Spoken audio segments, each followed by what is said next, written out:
Righty ho, let's get this video rolling. Hello, so today's video is another revision one, however today it's going to be on sociology, the A2 exam, crime and deviance. So I'm going to start off with the functionalist theory, get it all embedded in your all heads. So the main dude who does sociology was called Emil Durkheim. So as every other sociologist, he's got a very lovely beard. And Emil Durkheim spoke on how society was run by value consensus, social solidarity, and he uses the analogy of the organism, the organic analogy, and that's basically if one person doesn't run smoothly in society, doesn't do their job, the whole thing will collapse. That's why we need this value consensus to sort of make sure that society keeps on running. Just like a heart, if our heart stopped running, then the whole body wouldn't really function properly. So there is two ways that society achieves this functions and solidarity. So there's socialisation, so that is the family teaching the children their values, the means and how to carry out life properly. And then there's also social controls, so mechanisms like rewards if you do the right thing, so like higher pay or whatever. And then also conformity. So yeah, rewards for conformity and then punishments if you don't do the right thing. For example, like sanctions and jails and stuff. So you would think that Durkheim would say crime is bad. He does say crime, it's a fickle thing because too much crime will create chaos in society. However, crime is inevitable. The reason I'm looking down here is because I've got my book and my little mind map going, just to get things clear in my head. So, yeah, with regards of crime and deviance as wholly negative, threat for social order. However, he also says, quote, crime is an integral part of all healthy societies.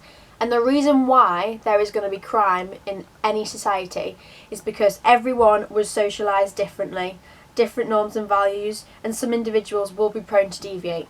Then also he speaks about in complex modern societies there's different diversity of lifestyles and values. So different groups will develop their own subcultures, reject norms and values. And the mainstream culture may be seen as deviant.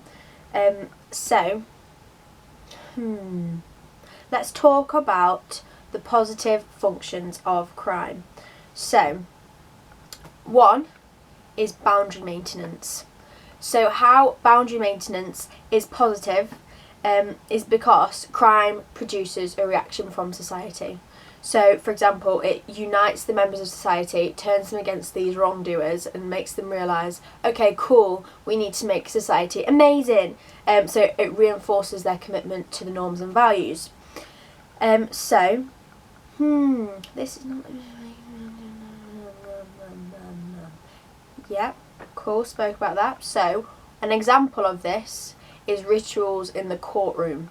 So, there may be dramatisation of the wrongdoing, publicly stigmatising the offender. So people within society these days will be thinking, okay, well, that guy looks a bit of an idiot, I'm not going to follow what he's doing, etc. And also, Cohen speaks about how the media sort of amplify everything and makes us hate the criminals and makes us be like, right, okay, that's bad, I'm not going to do that.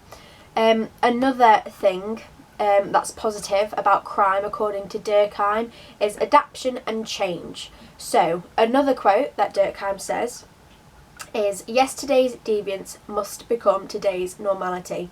So, basically, deviance helps our society evolve. So, we review our lives and learn from our mistakes. A really lovely example of the whole adaptation and change in society through deviance is homosexuality.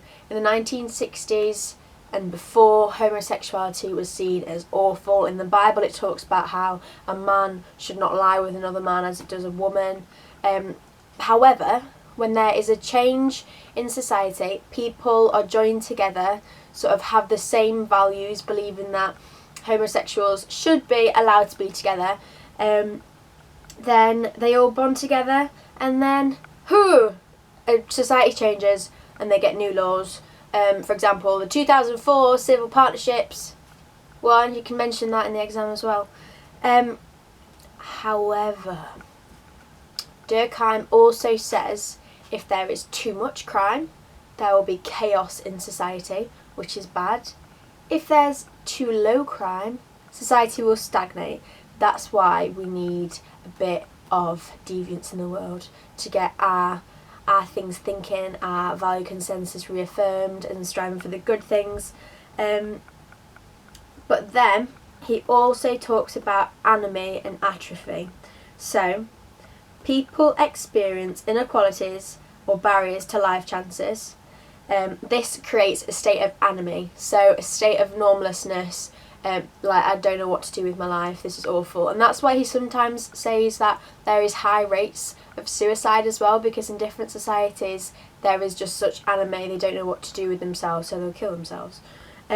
So for example, this experience of inequalities in their life chances, if medical students are only getting Bs and they're like, dear God, I need to do a lot better, it's really intense, I need to get those A stars, however they don't have the money to do so, they can't buy revision guides and things, this is going to create sort of a state of anomie, like what the hell am I going to do? So they might deviate away in order to achieve these mainstream goals. So they may steal some money, pickpocket, do the deviant thing in order to get the revision guides.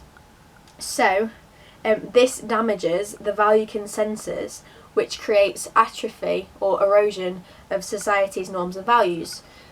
So this is why governments sometimes implement other laws, for example the maintenance grants, to sort of avoid that deviance, and make everyone happy. Yay! So also, let's move on. Let us move on. The other functions of crimes. So Davis talks about how crime can sometimes be used as a safety valve, for example with prostitution. So Durkheim speaks on the family needs to be one like integral group together, nuclear, two adults together, married together, with children, everything's happy, everything's lovely. However, sometimes a man can be really lonely, he's really stressed, and his wife's just, I don't know, not putting out, which is sad, which could create sexual frustration. And there are prostitutes to go to in order to vent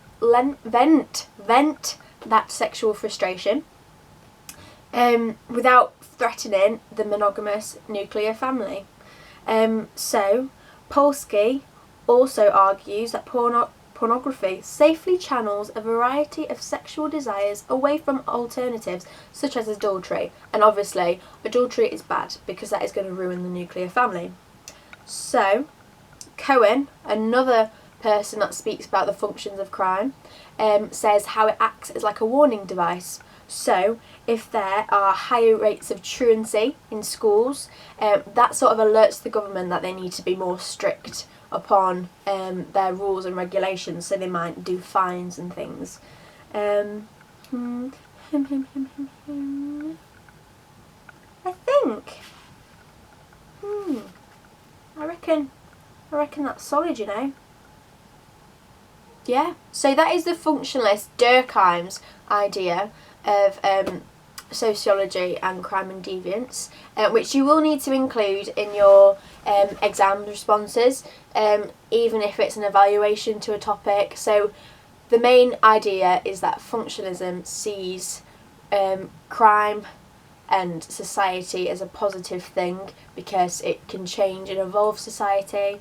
There's boundary maintenance, and society is nice and happy. And I personally, I do like functionalism, because I feel like Marxism's a little bit sad, sad Marxism. But that's alright, and I'll talk about Marxism on another video probably. But yeah, I hope you enjoyed it. I hope that sort of worked for you, and mostly it's just to get into my little head. But yes, enjoy.